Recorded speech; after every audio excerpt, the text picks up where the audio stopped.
அப்படி ஒரு வலி. காதலித்தும் விட்டான், காதலியை காயப்படுத்தியும் விட்டான். அதனால் உண்டான வலியை முதன் முதலில் உணர்கிறான். அவள் ஏதும் கேட்கவில்லை. அவனே ஆரம்பித்தான். மலர், ஐ எம் எக்ஸ்ட்ரீம்லி சாரி. தயவு செஞ்சு என்ன மன்னிச்சிரு மலர். நிஜமாவே தகுதி பார்த்து பழகிற ஆள்லாம் நான் இல்லைன்னா. நீ என்னை பத்தி சீப்பா பேசவும் அதை ஏத்துக்க முடியாத கோவத்துல அப்படி வார்த்தையை விட்டுட்டேன். ரொம்ப பெரிய தப்பு பண்ணிட்டேன். என்னை மன்னிச்சிரு மலர், ப்ளீஸ்.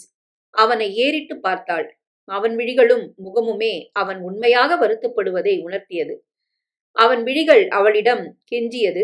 அவள் இதழ்கள் ஏதும் சொல்லவில்லை. சட்டென அவளின் கரங்களை பிடித்தவன், ப்ளீஸ் மலர், உன்னை காயப்படுத்திட்டேன்னு தெரியுது. என்னை மன்னிச்சிரு மலர். மனசுல இருந்து நான் எதுவும் சொல்லல. ஏதோ கோவத்துல தான் இப்படி பேசிட்டேன். அவனிடம் இருந்து தன் கைகளை உருவியவள் அவனையே உற்று நோக்கினாள். அவன் தன்னிடம் இப்படி கெஞ்ச வேண்டும் என்ற அவசியம் எல்லாம் இல்லை. இருப்பினும் கெஞ்சுகிறான். அவளுக்கு கொஞ்சம் விசித்திரமாகத்தான் இருந்தது. ஆக்சுவலி நான் தான் உங்ககிட்ட மன்னிப்பு கேட்கணும். உங்களை ரொம்ப தரக்குறைவா நான் தான் முதல்ல பேசினேன். நானும் ஏதோ ஒரு வெறுப்புல தான் பேசினேன். பட் பேசின வார்த்தை சரி கிடையாது தான். உங்களை பத்தி முழுசா தெரியாம உங்க கேரக்டரை நான் தப்பா பேசியிருக்க கூடாது. உங்களை காயப்படுத்தியிருந்தா மன்னிச்சிருங்க. தன் இரு கரங்களையும் குவித்து அவள் மன்னிப்பு கேட்டாள். ஐயோ, அதெல்லாம் நான் அப்பவே மறந்துட்டேன் மலர். நீ என் கூட பழகியே ஒரு 10-15 நாள் தான் இருக்கும். அதுக்குள்ள உனக்கு என்னை பத்திய புரிதல் எப்படி வந்திருக்க முடியும்? அதெல்லாம் விடு. ஆரம்பத்துல கொஞ்சம் வருத்தமும் இருந்தது. ஆனா உன் சைட்ல இருந்து யோசிச்சு பார்த்தா நீ கேட்டது ஒன்னும் தப்பில்லையே. ஊரு உலகத்துல நடக்கிறதும் அப்படித்தானே இருக்கு. உனக்கே போக போக என்னை பத்தி தெரியும்னு நான் நம்புறேன். இத ப்ளீஸ் இப்படியே விடு. இதெல்லாம் மறந்துட்டு என்ன நீ மன்னிப்பியா? நான் சொன்ன வார்த்தைகளை தயவு செய்து மறந்துரு மலர். அவன் அப்படி ஒரு வலியுடன் கூடிய கெஞ்சல் குரலில் கேட்டான். இதுக்கு நீங்க மன்னிப்பு கேட்க வேண்டிய அவசியம்லாம் இல்ல. நீங்க சொன்ன வார்த்தை ஒன்னும் தப்பான வார்த்தை இல்லையே. சொல்லப்போனா எனக்கு இனிமே உங்ககிட்ட எப்படி நடந்துக்கணுங்கிற புரிதலை தான் தந்திருக்கு. நீங்க சொன்னது சரிதான் சார். என் தகுதி பார்த்து நான் தானே ஒதுங்கி நடக்கணும். அவள் வெகு இயல்பாக உரைத்தாள். ப்ளீஸ் மலர், இப்படி பேசி என்னை காயப்படுத்தாத. நிஜமாவே நான் உன்னை அப்படி நினைக்கல. ஐயோ சார், நீங்க நினைச்சாலும் அது தப்பில்லையே. எனக்கு உங்க மேல கோவம்லாம் இல்ல. இயல்பான மென் புன்னகையுடன் உரைத்தாள். மலர், அப்போ என்ன நீ மன்னிக்கல அப்படிதானே? இந்த விஷயத்துல நீங்க மன்னிப்பு கேட்கவும் எதுவும் இல்ல. நான் மன்னிக்கவும் எதுவும் இல்லையே. இத பெருசு பண்ணாம வாங்க, வந்து வண்டி எடுங்க. ஆபீஸ்க்கு லேட் ஆகுதுல்ல. இன்னைக்கு என்னோட முதல் நாள் டியூட்டி, லேட்டா போகக்கூடாது என்றவள் 2 அடிகள் தான் எடுத்து வைத்திருப்பாள். அவளின் கரத்தை சட்டென்று ஏதோ பிடித்து இழுப்பதை போன்ற ஒரு உணர்வு. அது என்னவென்று அவள் உணரும் முன்பே அவனின் மார்பில் விழுந்திருந்தாள். அவனின் ஒரு கரம் அவளின் இடையை தன்னோடு சேர்த்து அணைத்திருந்தது. அவள் சுதாரிப்பதற்கு உள்ளே அவன் அணைப்புக்குள் அவள் சிக்கிக்கொள்ள மிரட்சியில் அவள் விழிகள் விரித்து கொண்டது. தன் விழிகளை அவள் விழிகளோடு கலக்க விட்டவன் அவளின் முகத்தையே ஆழ்ந்து நோக்கினான். அவளுக்கு உடலெங்கும் ஒருவித நடுக்கமும் சிலிர்ப்பும் உருவாகியது. அவளின் முகத்தையே ஆழ்ந்து நோக்கியவன் அவளை நகர விடாமல் தன் இரும்பு பிடியில் பிடித்தபடி, அப்ப கேட்டியே, பணக்காரங்க இவ்வளவு உதவி செஞ்சா அட்ஜஸ்ட்மெண்ட் கூப்பிடுவாங்கன்னு. நான் ஏன் உனக்காக இதெல்லாம் பார்த்து பார்த்து செய்யறேன்னு உனக்கு தெரியுமா? அந்த கிட்னாப்பர்ஸை நீ அடையாளம் காட்டினாலும் சரி, காட்டலனாலும் சரி, உன்னை என் பக்கத்துல தான் வச்சுப்பேன். உன் பாதுகாப்பு எனக்கு அவ்வளோ முக்கியம். அவன் பேச பேச அவள் விழிகளோ இன்னும் துடிதுடித்து விரிந்தது. வேற யாராவது என் கேரக்டரை தப்பா பேசியிருந்தா கூட எனக்கு இவ்வளோ வலிச்சிருக்காது. நீ பேசினனால்தான் என்னால அதை தாங்கிக்க முடியலடி. ஏன்னா அந்த அளவுக்கு உன்னை நான் காதலிக்கிறேன். Yes, I am in love with you. உன்னை நான் லவ் பண்ற மலர். உன் உயிருக்கும் மேலா உன்னை நான் நேசிக்கிறேன். அவன் சொன்ன வார்த்தைகள் அவள் செவிப்பறைகளை தீண்டியதுமே அவளின் உடலெங்கும் சிலிர்த்திட வெளிவராத வார்த்தைகளால் அவள் உடல் நடுங்கியது. இப்போதும் அவன் பிடியில்தான் அவள் இருந்தாள். அவளோ அதையெல்லாம் இப்போது உணர்ந்திடவில்லை. அவனின் இதழ்களோ மேலும், சோ என்னை விட்டு ப்ளீஸ் தள்ளி போகாத மலர். என்னால் அதை தாங்கிக்க முடியாது. இதை நான் இப்ப சொன்னதுக்கு காரணமே ரேஞ்சு, தகுதி, அது இதுன்னு பெரிய வார்த்தைகளை நான் உன்கிட்ட யூஸ் பண்ணிட்டேன் தான். இந்த வார்த்தையால என்னை விட்டு நீ தூரமா ஒதுங்கி போயிடுவியோங்கிற பயத்துல தான் சொல்லிட்டேன். ப்ளீஸ் மலர், என்னை விட்டு நீ போயிடாதடி. அவன் இப்போது என்ன சொன்னான்? என்னை காதலிக்கிறானா? இந்த காதல் எப்போது அவனுக்கு துளிர் விட்டது? நான் கேட்பவையெல்லாம் நிஜம்தானா? முதலில் அவனை அவள் சந்தித்த நிமிடம் அவளுக்குள் மீண்டும் தோன்றியது. அவள் கழுத்தை ஒருவன் நெரித்து கொள்ள முயற்சித்த போது உயிர் துடித்து தன்னை கரங்களில் ஏந்தி அவன் பதறி ஓடிய அந்த ஒரு நொடி அவளுக்குள் மீண்டும் நினைவுக்கு வந்தது. அவனை காணும் சமயங்களில் தனக்குள் ஏற்பட்ட தடுமாற்றம் அவள் நினைவு இடுக்கிலிருந்து எட்டி பார்த்தது. அவனை அன்று மருத்துவமனையில் முதலில் கண் விழித்ததும் நடந்தவற்றை கூறி தன்னை மறந்து அவனை அணைத்துக் கொண்டு அழுதது நினைவில் வந்து போனது. தடுமாறினாள். அவளுக்கும் ஆரம்பத்திலிருந்தே அவனிடம் அவ்வப்போது ஒரு தடுமாற்றம் வந்து போனது உண்மைதானே? அவளின் விழிகள் அவனையே ஸ்தம்பித்து நோக்கிட, அவள் இந்த நினைவுகளிலெல்லாம் சிக்கி குழம்பி தவித்திட, அவளின் செவ்விதழ்களோ தந்தி அடித்தது. அவளின் இதழ்களில் அவனின் விழிகள் குடிபுகுந்து துடிக்கும். அதனை அமைதிப்படுத்த நினைத்தது. இருவரின் நாசிக்காற்றும் உரசிக்கொள்ள அவளின் நெற்றியோடு தன் நெற்றியை மென்மையாய் மிக மென்மையாய் தன் ஸ்பரிசத்தை அவளுக்கு உணர்த்தி உரசியவன் கண்களை மூடியவாறு அவள் இதழோடு இதழ் பொருத்தினான். இதற்கு முன்பும் அவளை முத்தமிட்டு இருக்கிறான். அப்போதெல்லாம் அவளுக்கு சுயநினைவு இல்லை. தற்சமயம் அவளுக்கு நினைவு இருக்கும் போதே மென்மையாய் ஆசையாய் காதலாய் தான் அளித்த அவளின் உள்ளத்து காயத்துக்கு மருந்திடும் ஆவலில் ஆழ்ந்த முத்தம். அதில் வேகமில்லை. மலரினும் மென்மையாய் அவளின் மலர் இதழ்களை தன்னுதட்டால் சுவைத்தானவன். அவள் தனக்கு நடப்பதை சுதாரிக்கும் முன்பே அவளை தன் வசப்படுத்தியிருந்தான். அவள் திமிரவில்லை. அவனுக்குள் அவள் அறியாமல் அடங்கிப் போனாள். நீண்டதொரு பெருமுத்தம். முத்தத்தோடு முத்தமாய் அவனின் எஞ்சிய காதல் மனதையும் அவளுக்கு உணர்த்தி கொண்டிருந்தான். அவனின் முரட்டு இதழ்களில் ஒட்டியிருக்கும் மென்மையை அவளின் பூவிதழ்கள் உணர்ந்து கொண்டிருந்தன. அவளவள் என்ற அளவு கடந்த உரிமையை இதழ் புத்தத்தின் வழியே அவளிடம் நிலை காட்டிக் கொண்டிருந்தான் அவன்.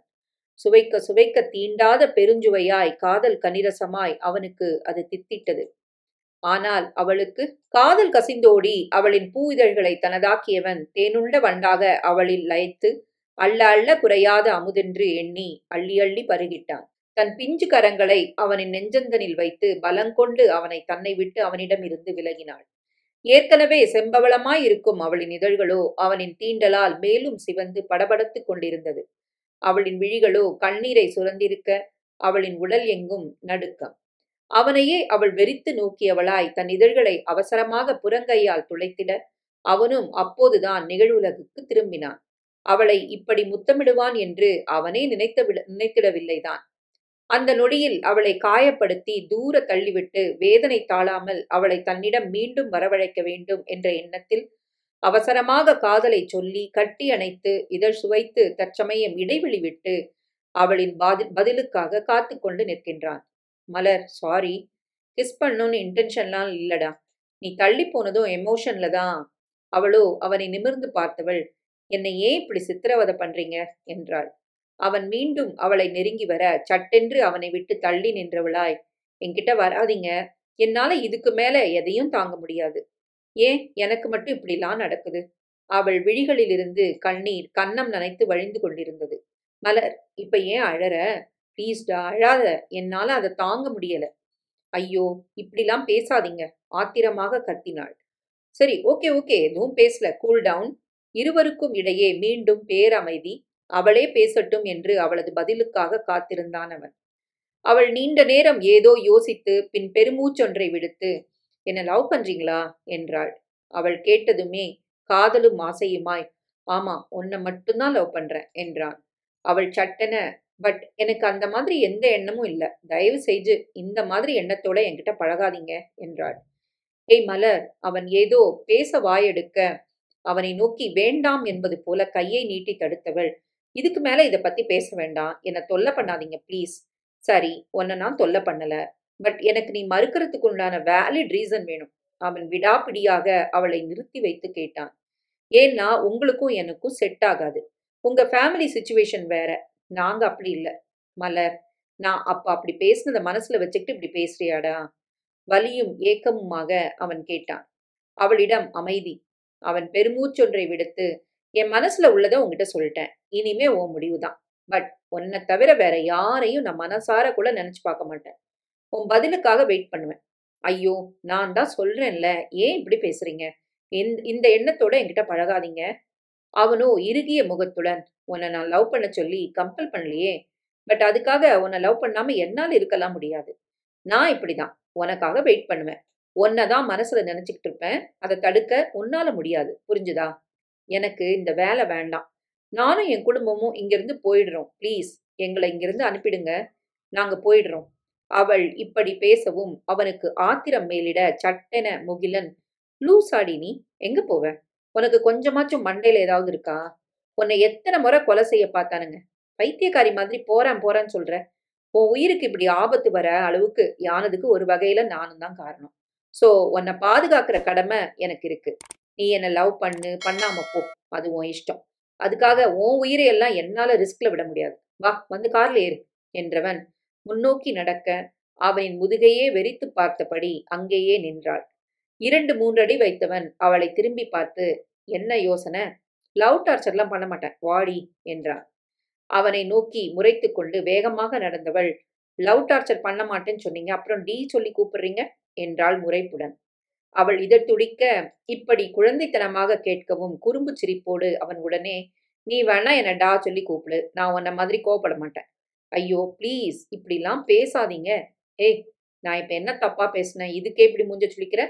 நீங்க உங்க அக்காவை கடத்தினவங்கள கண்டுபிடிக்க தானே உங்க கூட என்ன வச்சிருக்கீங்க.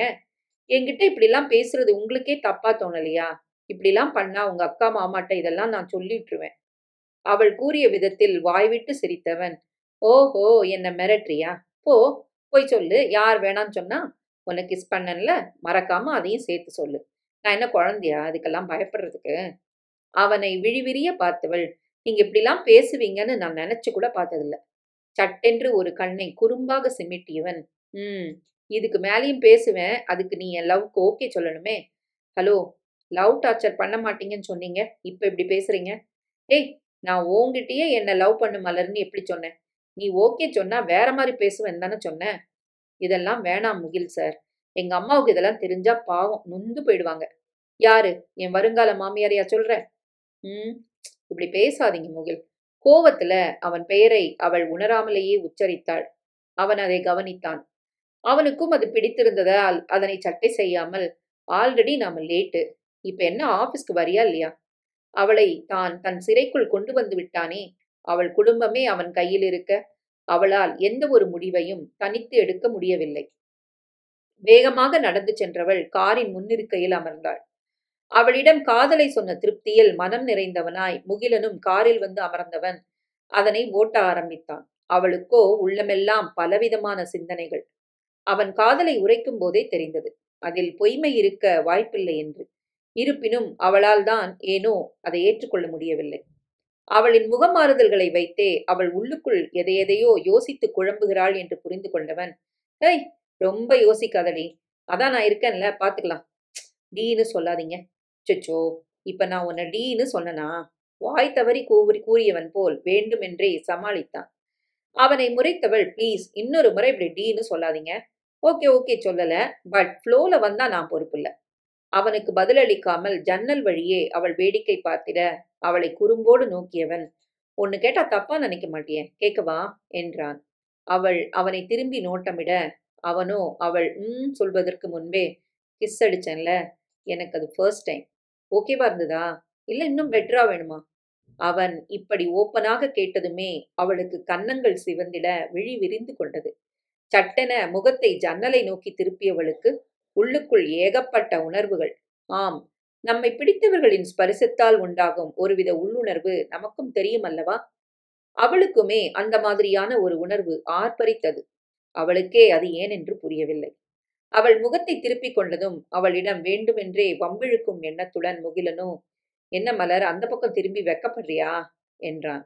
அவன் பேச்சு உடலில் ஒருவித சிலிர்ப்பை உண்டாக்கினாலும் அவனின் அதிக பிரசங்கித்தனமான நடவடிக்கையால் உண்டான ஒருவித கோபத்தால் அவனை திரும்பி முறைத்தவள், நீங்க அப்படி செஞ்சதுமே செவில்ல 4 விடாம அமைதியா போனன்ல, அதான் இப்படிலாம் பேசுறீங்க. அவனுக்குள் சுருக்கென்ற வலி. ஆனாலும் அவள் சொன்ன வார்த்தைகள் தவறானவை அல்லவே. அவன்தான் காதலிக்கிறான். அவளுக்கு அப்படி எண்ணம் இருக்கிறதா என அறிந்திடாமல் அவளை முத்தமிட்டது பெரிய தவறுதானே. சாரி மலர், உன் பெர்மிஷன் இல்லாம உன்னை தொட்டது தப்புதான். இதுக்கு நான் எந்த மாதிரியான விளக்கம் கொடுத்தாலும் அது சரி கிடையாது. இனிமே இப்படி நடக்காது. என்னை மன்னிச்சிரு. ஒரு பொண்ணோட விருப்பம் இல்லாம அது கட்டின மனைவியா இருந்தாலும் அவளை தொட கணவனுக்கே உரிமை இல்லாதப்ப ஒருதலை காதல்ல இந்த முத்தம் கொஞ்சம் அதிகம்தான் என்று அவனுக்குமே புரிந்தது. உணர்வுகளின் தாக்கமும் அவள் மீதுள்ள அளவு கடந்த காதலாலும் அவளை காயப்படுத்தி விட்டதாலும் ஒருவித ஆர்வத்தில் இப்படி நடந்து கொண்டான் அவன்.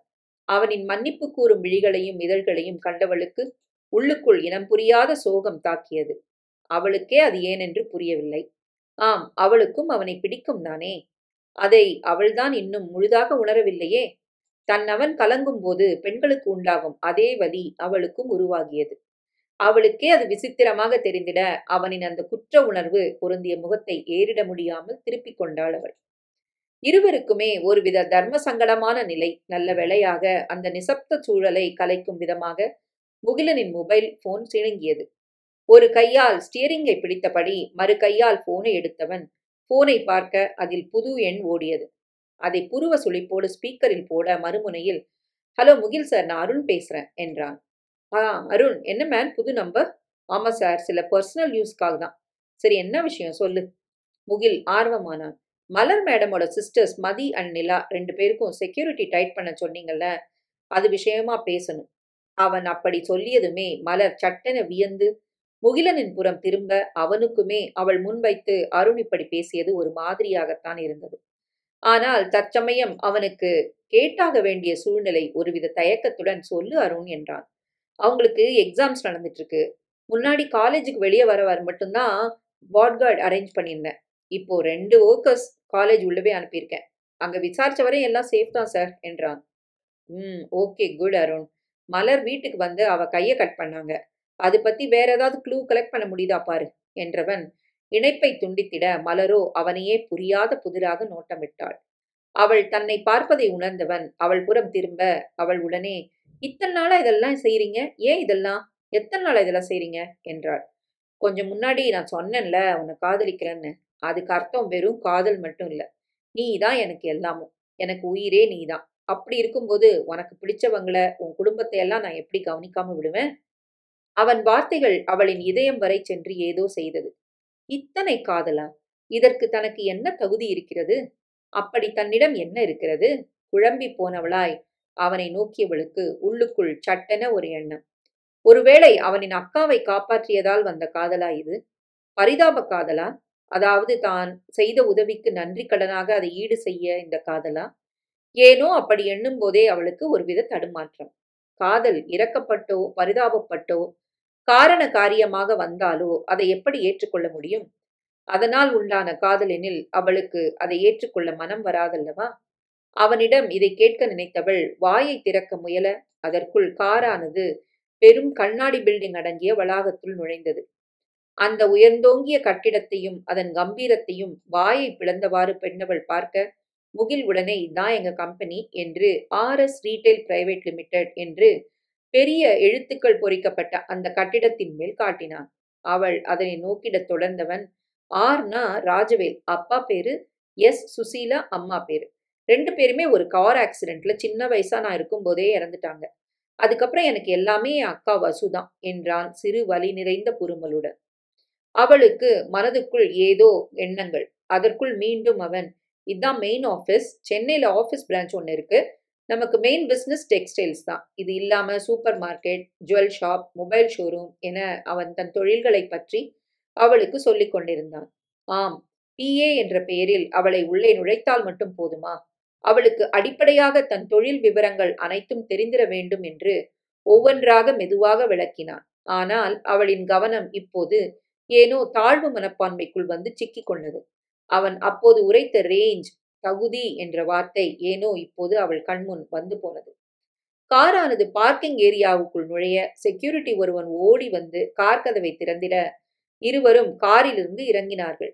காரின் கீயை பெற்ற அந்த செக்யூரிட்டி காரை பார்க் செய்ய புறப்பட முகில் ஸ்டைலாக கூலிங் கிளாஸை அணிந்தபடி கம்பீரமாக முன்னே நடக்க மலர் அவனை பின்தொடர்ந்து நடக்கலானாள். அவள் பின் தன் நடப்பதை அறிந்தவன் வேண்டுமென்றே தன் நடையின் வேகத்தை குறைத்து அவள் தனக்கு நிகராக வருவதற்காக காத்திருக்க அவளோ அவனுக்கு ஒரு அடி பின்னால் வருவதிலேயே குறியாக இருந்தாள். சட்டென அவளை திரும்பி பார்த்தவன் கூலிங் கிளாஸை கழட்டியபடி, எனக்கு ஈக்குவலா நடந்து வா, ஏதோ அடிமை மாதிரி பின்னாடி நடந்து வரதிலேயே குறியா இருக்க. அவளின் தடுமாற்றம் புரிந்து அவளுக்கு தன்னம்பிக்கை கொடுத்திட அவன் கூறினான். ஆனால் அவளால் தான் சட்டென அப்படி நினைக்க முடியவில்லை. இருப்பினும் அவன் சொன்ன வார்த்தைக்காக அவனுக்கு நிகராக சிறு இடைவெளி விட்டு நடந்தாள். அவன் அந்த கட்டிடத்தின் கீழ்த்தளத்துக்குள் நுழைந்தது முதலே அவனுக்கு ஒவ்வொருவராக வணக்கம் வைத்திட அங்கிருந்த பெரும்பாலானோரின் விழிகள் முகிலை மரியாதையாகவும் மலரை ஒருவித புரியாத அலட்சிய பார்வையோடும் துளைத்தெடுத்தது. அதுவே அவளுக்குள் ஒருவித தடுமாற்றத்தை உண்டாக்கியது. அவனோ அனைவருக்கும் சிறு தலையசைப்பை கொடுத்துவிட்டு லிப்டை நோக்கி நகர்ந்திட அங்கே ஏற்கனவே லிப்டுக்குள் செல்ல நின்றவர்கள் அவனை பார்த்ததும் அவனுக்கு வழிவிட்டு ஒதுங்கிக் கொண்டனர். அவர்கள் ஒதுங்கி நிற்கும்போது தான் உள்ளே செல்வதா வேண்டாமா என்ற தயக்கத்துடன் மலர் தயங்கி நிற்க, முகில் உடனே மிஸ் மலர், கம் இன்சைட் என்றான். அவளை அழைத்ததுமே அங்கிருந்த அனைவரின் விழிகளும் அவளை ஏதோ தின்று விடுவது போல பொறாமையோடு நோக்கியது. அதில் பெரும்பான்மையினர் பெண்களே. அவளும் தயக்கத்துடன் உள்ளே சென்று நிற்க லிப்டின் கதவு மூடியது. அவளின் முகமாற்றமும் அவளின் நடையின் வித்தியாசத்தையும் புரிந்தவன் அவளின் கரத்தை ஆறுதலாக பிடித்தான். இங்க பாரு மலர், பி கான்ஃபிடென்ட். உனக்கு இது ஃபர்ஸ்ட் டே, ஸோ இப்படிதான் இருக்கும். போல்டா இரு. நான் இருக்கேன்ல, ஸோ தயங்காத. நிமிர்ந்து நட. கண்ணால மற்றவங்கள ஃபேஸ் பண்ணு. கான்ஃபிடென்ட்டா ஸ்மைல் பண்ணு. நீ இதுக்கு முன்னாடி ரிசப்ஷனிஸ்டா இருந்தவ தானே. ஏன் இப்ப இப்படி இருக்க? B bolt. அவளை உற்சாகப்படுத்தினான். அதற்குள் இருவரும் வரவேண்டிய 3ஆம் தளம் வந்தது. முகிலன் முதலில் வெளியேற அவன் கூறியதற்கு இணங்க சிரமப்பட்டு சிரம் நிமிர்த்தி நேர்கொண்ட விழியுடன் அவளும் அவனுக்கு இணையாக வெளியே வந்தாள். பறந்து விரிந்த அந்த சாம்பல் நிற கார்பெட் டைல்ஸில் அவள் பாதம் பதித்து முன்னோக்கி நடந்திட, அங்கே சற்று தூரம் தள்ளிய ஒரு பகுதியில் 10-15 கேபின்களில் நவநாகரிக ஆண்களும் மெழுகு சிலை போன்ற நவநாகரிக பெண்களும் சிஸ்டமில் பரபரப்புடன் வேலை பார்த்து கொண்டிருந்தனர். அவர்களை கடந்து அவன் செல்லும்போது அத்தனை பெண்களின் விழிகளும் அவன் மீதுதான் பதிந்தது. அதனை மலரின் விழிகளுமே நன்றாக கண்டு கொண்டது. அதற்கு அடுத்த ஒரு பகுதியில் அமைந்த நெடுந்து உயர்ந்த ஒரு கதவருகே சென்ற முகிலன் ஃபிங்கர் பிரிண்ட் வைத்ததும் அந்த கதவு ஓப்பன் ஆனது. முகில் ஒருவனுக்கு மட்டும் ஃபிங்கர் பிரிண்ட் வசதி. மற்றவர்கள் அந்த அறைக்குள் நுழைய வேண்டுமெனில் அதற்குரியதான ஐடி கார்டும் இருந்திட வேண்டும். பெரும்பாலும் மேல்நிலை ஊழியர்களில் ஒரு சிலரால் மட்டுமே அந்த அறைக்குள் நுழைய முடியும். அவனைத் தொடர்ந்து அவள் உள்ளே நுழைந்திட அந்த இடத்தை பார்த்தவளின் விழிகள் ஆச்சரியத்தில் விரிந்தது. அத்தனை நேர்த்தி, அந்த இடத்தில் அத்தனை ஆடம்பரம் அவனுக்காகவே பார்த்து பார்த்து அதை வடிவமைத்திருந்தான். ஓய்வெடுக்க படுக்கை அறை, சமைத்திட அங்கே அவன் குளிப்பதற்கு உடை மாற்ற என அத்தனை வசதிகளும் அடங்கியிருந்தது. ஒரு நீண்ட டேபிளில் ஒரு மடிக்கணினியும் அதற்கு அருகே சில ஃபைல்களும் அதனை நேர்த்தியோடு அடுக்கப்பட்டிருந்தது. அதனையொட்டி நீண்டதொரு சோஃபா. ஆங்காங்கே கண்ணை கவரும் மாடர்ன் ஓவியங்கள். ஓரிடத்தில் மிகப்பெரிய மாலையிட்டு 2 இளம் தம்பதியினரின் புகைப்படம். பார்க்கும்போதே அதுதான் அவனின் பெற்றோர்கள் என அவளுக்கு புரிந்தது. மலர். அவன் அழைப்பில் கவனம் திரும்பியவள் அவனை நோக்கி நடந்து வர, விழியாலே அங்கே இருக்கும் ஒரு இருக்கையில் அவளை அமரச் சொன்னவன் எதிரே இருந்த அவனுக்கான நெடுந்துயர்ந்த நீண்ட இருக்கையில் அமர்ந்தான். பயமா இருக்கா அந்த பிளேஸ்லாம் பார்க்கறதுக்கு? அவள் இல்லை என்று பொய் உரைக்கவில்லை, ஆமாம் என்றாள். அதனை கேட்டதும் இளம் நகையுடன், பயப்படாத, எல்லாம் பழகிடும். அதோ அங்க இருக்க ரூம் தான் உனக்கானது என்று ஒரு அறையை கை காட்டினான். கண்ணாடிகளுடன் கூடிய ஒரு பெரிய கேபின் அமைக்கப்பட்டிருந்தது. அவள் தலையசைக்க அவளுக்கு முன்பு ஒரு ஃபைலை நீட்டினான். அதை புரியாமல் வாங்கி கொண்டவள் அதனை பிரித்திட அதில் அவளுக்கான வேலைகள் அட்டவணைப்படுத்தப்பட்டிருந்தது. அவள் +2 மட்டுமே படித்தவள் என்பதை அவன் அறிவான். எனவே அவளுக்காக மேற்படிப்பிற்காக தனியாக ஆசிரியர்களை நியமித்து அதில் பாடங்களை அட்டவணைப்படுத்தியிருந்தான். அதை பார்த்தவளின் விழிகளோ வியப்பில் சிக்கிக்கொள்ள கண்கள் பனித்து போனது. உனக்கு மார்னிங் 9 AM டு மதியம் 1 PM வரை கிளாஸஸ் இருக்கும். அதுக்கப்புறம் தான் உனக்கு இந்த ஆஃபீஸ் ஒர்க் இருக்கும். கரஸ்ல BSc கம்ப்யூட்டர் சயின்ஸ் உனக்காக அப்ளை பண்ணலான் இருக்கேன். உன் விருப்பம்தான். நீ டெசிஷன் எடுத்தப்புறம் மற்ற டீட்டெயில்ஸ் சொல்றேன். அவளுக்கு படிக்க அத்தனை ஆசை. ஆனால் அப்போது குடும்ப சூழலால் அது முடியவில்லை. இப்போது அவன் படிக்க கூறுகிறான். அவளுக்கு ஒருபுறம் ஆனந்தம், மறுபுறம் வியப்பு, குழப்பம் என அத்தனை உணர்வுகளும் முகத்தில் மாறி மாறி வந்து போயின. அவளின் பழைய கனவுகள் மீண்டும் அவளுக்கு முன் வந்து போயின. என்ன முடிவெடுப்பாள் அவள்? மலரிடம் சிறு தடுமாற்றம். அவனின் இந்த உதவிகளையெல்லாம் ஏற்றுக்கொள்ள அவளின் மனதில் சிறு நெருடல். அவனை நிமிர்ந்து பார்த்தவள் அந்த ஃபைலை அவளுக்கு முன்னிருந்த டேபிளில் வைத்துவிட்டு, உங்க உதவிக்கு ரொம்ப நன்றி, ஆனா எனக்கு இது வேண்டாம். இது வரைக்கும் நீங்க செஞ்சதே ரொம்ப அதிகம்தான். என்ன தர்ம சங்கடத்துக்குள்ள கொண்டு வராதீங்க. ஏன் மலர் வேணான்னு சொல்ற? உன்னை மேல படிக்க வைக்க நினைச்சது தப்பா? இல்ல, இதெல்லாம் சரியில்லை, வேண்டாம். என்ன சரியில்லை? ஓப்பனா தெளிவா சொல்லு. எனக்கு நீங்க எக்கச்சக்கமான உதவி செய்றீங்க. இதுக்கெல்லாம் நான் பதிலுதவி எதுவுமே செய்ய முடியாதே. அவளின் தயக்கம் புரிந்தவனாய் அவள் வழியில்தான் சென்று சமாளிக்க வேண்டும் என்றெண்ணி, இதெல்லாம் காரணமா வச்சு உன்னை நான் காதலிக்க சொல்வேன்னு பயப்படுறியா? இல்ல என்ன லவ்வே பண்ணாதப்போ இந்த உதவியெல்லாம் ஏத்துக்கிறது கஷ்டமா இருக்கா? ஒரு வகையில் இதுவும் ஒரு காரணம்தான். அவள் உடனே, ஏன் எதுக்குன்னு காரணம்லாம் கேட்காதீங்க. வேணான்னா வேணாம்தான். சரி, நான் ஒண்ணே ஒண்ணு சொல்றேன். அதை மட்டும் கேட்டுட்டு அப்புறமா நீ முடிவிடு என்றவனை அவள் நிமிர்ந்து தன் குட்டி கண்களை விரித்து பார்க்க, அவனோ, உன் இடத்துல யார் இருந்தாலும் நான் இப்படித்தான் பிஹேவ் பண்ணியிருப்பேன் மலர். ஏதோ உன்னை காதலிக்கிற காரணத்துக்காக மட்டும்தான் நான் இப்படி ஓவரா கேர் பண்றேன்னு நினைக்க வேண்டாம். என் அக்காவை இவ்வளவு பெரிய ஆபத்துல இருந்து நீ தான் காப்பாத்திருக்க. உனக்காக என் உயிரை கொடுத்தா கூட என்னை பொறுத்த வரைக்கும் ஈடாகாது. நிறைய படிக்க வசதி இல்லாதவங்களுக்கு என் அக்கா எவ்வளவோ உதவி செஞ்சிருக்காங்க. எங்க கம்பெனில இருந்து நிதி கூட போகும். அவங்களுக்கும் உனக்கும் ஒரே ஒரு வித்தியாசம்தான். நீ உள்ள இருந்து என் கண்காணிப்புல படிக்கிற, மத்தவங்க அப்படி இல்ல. ஒரு சில வாய்ப்புகள் கிடைக்கும் போது நாமே பயன்படுத்திக்கணும் மலர். உனக்கே தெரியும் படிப்பு எவ்வளவு பெரிய பொக்கிஷம்னு.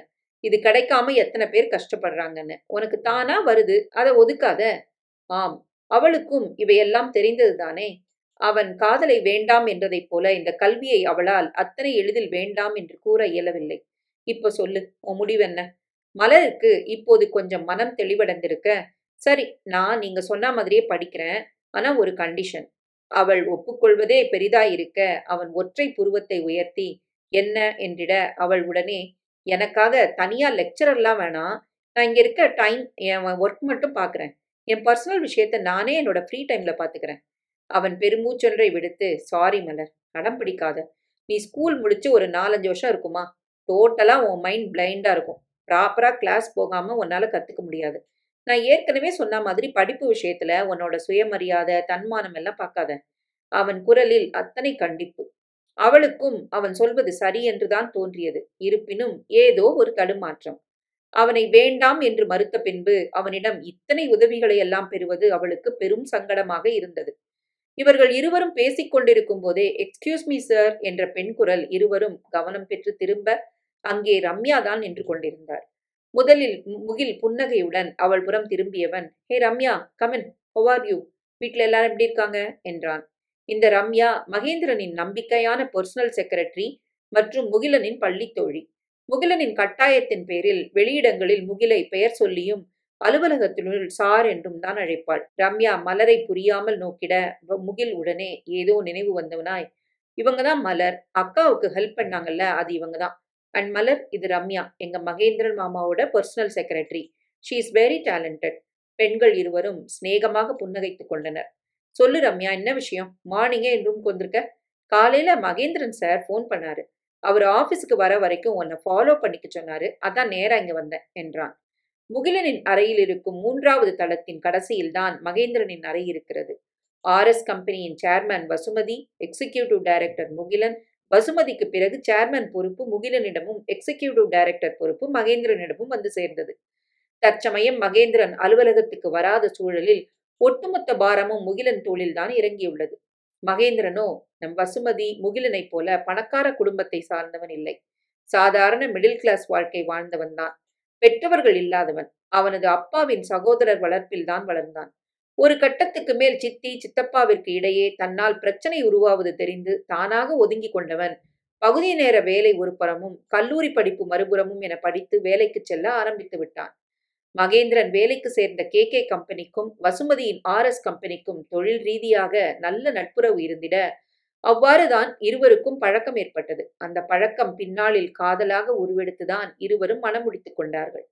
மகேந்திரனின் தொழில் யுக்திகளும் பேச்சு திறமையும் அவனது செயல்பாடுகளும் நல்ல மனம் என நினைத்தால் அனைத்தாலும் கவரப்பட்டுதான் பெண்ணவள் அவனை மணந்தாள். ஆரம்பத்தில் வசுமதியை திருமணம் செய்ய தயங்கியவன் அவளின் ஆழமான காதலால் பின்பு அவளையே மணந்தும் கொண்டான்.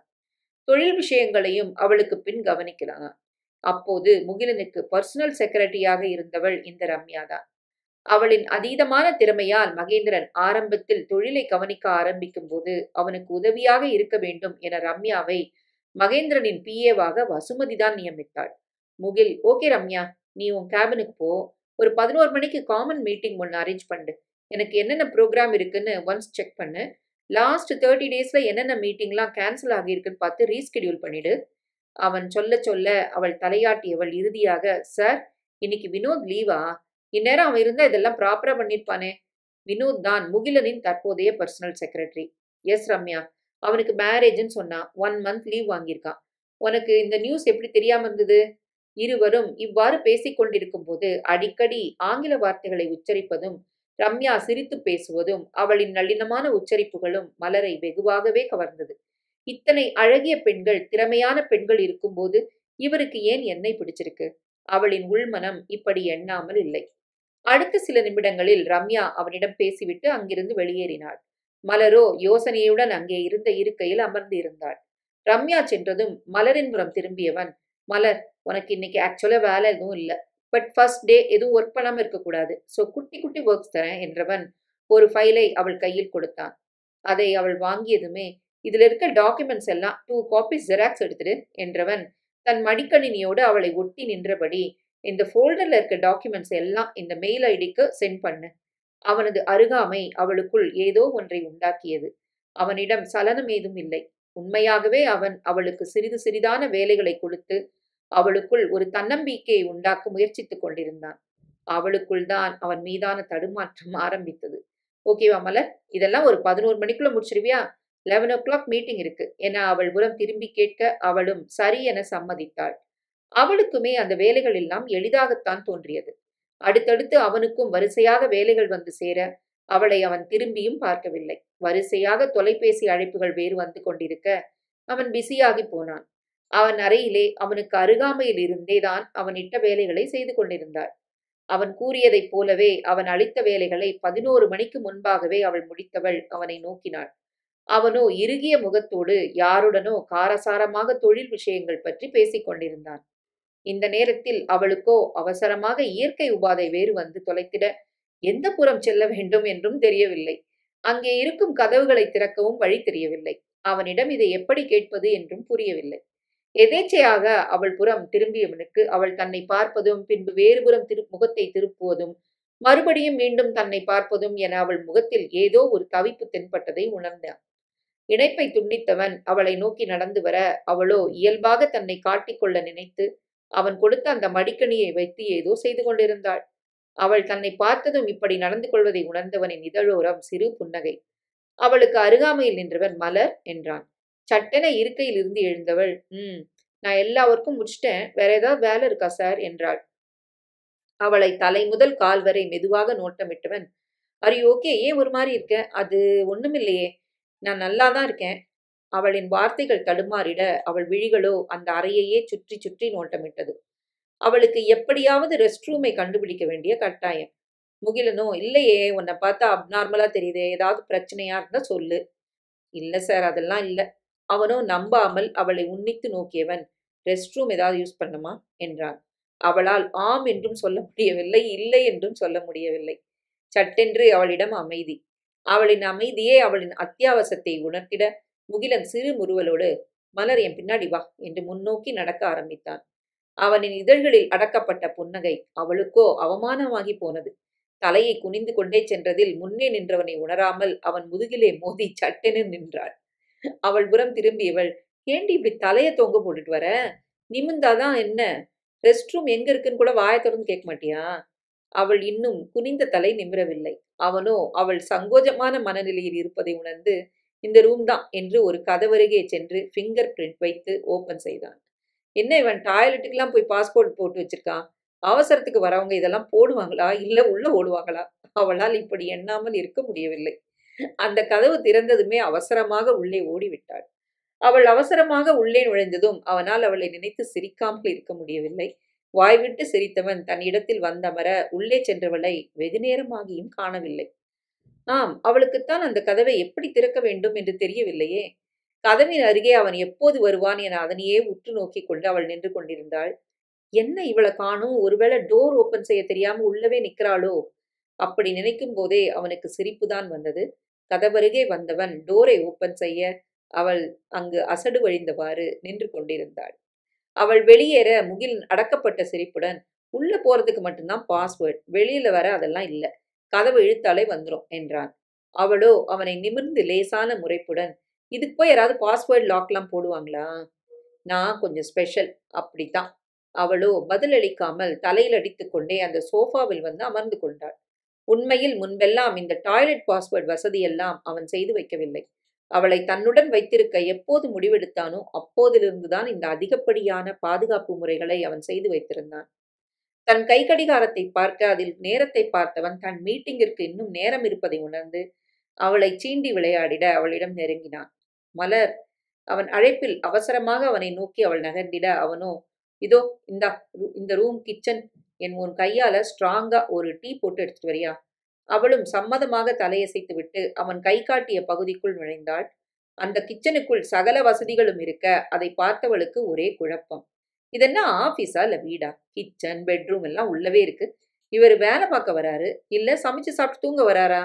அவன் தூரமாக இருப்பதாக நினைத்துக் கொண்டு அவள் வாய்விட்டு புலம்ப, அவனோ அவளுக்கு பின்புறமாக கையை மார்புக்கு குறுக்காக கட்டிக்கொண்டு, சம்டைம்ஸ் ஒர்க் ஜாஸ்தியானா வீட்டுக்கு போ முடியாது. அப்ப இங்கேயே சமைச்சு சாப்பிட்டு தூங்கிடுவேன் என்றிட அவளுக்கோ பக்கென்றது. அவளுக்கு எதிராக சாய்ந்து நின்றபடி அவள் டீ போடுவதை அவன் வேடிக்கை பார்க்க, அவளுக்கோ அந்த குளுகுளு ஏசி அறையிலும் வியர்வை துளிகள் எட்டி பார்த்தது. நீங்க ஏங்க வந்தீங்க? ஆ, இது நல்ல கேள்வியா இருக்கே. ஏன் ஆஃபீஸ் ரூம்ல நின்னுட்டு ஏன் வந்தேன்னு என்னையவே கேட்கிற? வருங்கால பொண்டாட்டிங்கிற திமிர்ல தானே இப்படிலாம் கேட்கிற? அவன் திடீரென இப்படி கேட்கவும் அவளுக்கு என்ன பதில் அளிப்பதென்றே தெரியவில்லை. அவனின் குறும்பான பேச்சுகளும் அவன் வார்த்தைகளும் அவனின் அருகாமையும் அவளை மெல்ல மெல்ல ஆட்கொள்ள ஆரம்பித்தது. ஏய், என்ன பதிலே காணும்?